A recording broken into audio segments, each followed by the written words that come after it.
Dear brothers and sisters, all the entire great family of the Teresian Carmel, we come to the end, which is always a new beginning of this journey of reception of the declaration on the Charism, with the joy of having shared the same work of reflection and prayer. There have been 8 proposals for community work, reading together and dialogue, as we have been doing for many years, with the writings of our Holy Mother and with the reflection on the constitutions. Now, with the declaration on our charism, and in these coming years, from 2023 to 25, with the writings of Saint Therese, always reading our life in the sources of our sense and in the text that encourages us to renew a style of life that embraces the origins and responds to the newness of the present without nostalgia, and at the same time grateful for the inheritance received. The present is always the land of grace, the eternal present of God, allowing ourselves to be led by our Holy Mary, and the now, in the now of today, the Holy Spirit always confronts us in every period of history with God's fruitful present. Our spirituality is woven by saints, men and women, lay and religious, who took the risk of living in the trust and audacity of God's promise in times that were always difficult, seemingly impossible, but always possible for the God of beginnings. The declaration on the Charism is not a dogmatic text, nor a definitive letter, nor a law.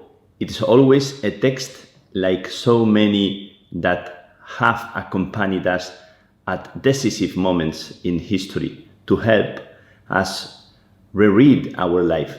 The meaning of this reflection invites us not to remain in the text, but to deepen our experience of life today. We do not absolutize, not even the Teresian or San Juanist writings, and much less the text of the Declaration, which is an invitation to live with patience, seriousness, and creativity our life and prayer, our fraternity, our communion, and our response to God's will at this moment.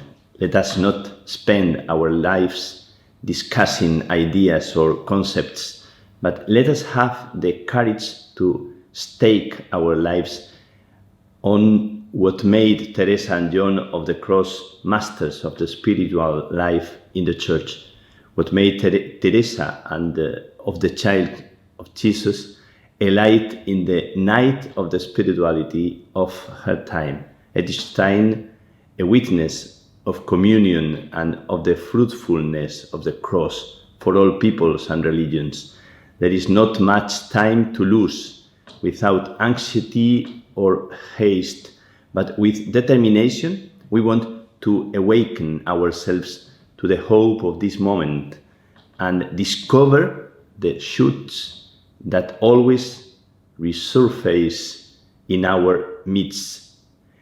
With a healthy self-criticism, let us be animators and prophets of what wants to come to birth, even if we see ourselves as small and poor. Carmel wrote the best of his history in the most precarious conditions. There are no excuses to stop believing that today is a time of hope. I would like to thank the friars, the finitors, for the effort made with so much affection through the videos presenting each of the proposals for the community meeting. A simple and direct help to encourage us to develop and deepen the meaning of our life and to renew the foundations of our journey. The declaration can continue to be a valuable tool. Do not leave it buried in the libraries, return to it from time to time, continue to write from it the living experience that does not fit in any book.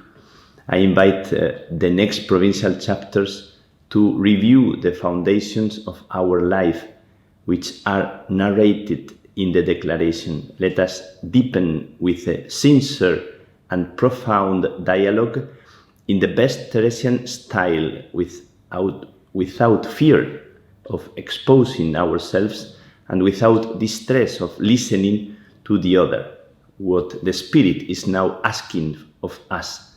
Let us arm ourselves with humility and transparency, without concern of losing comfort or security. This is not the time to waste.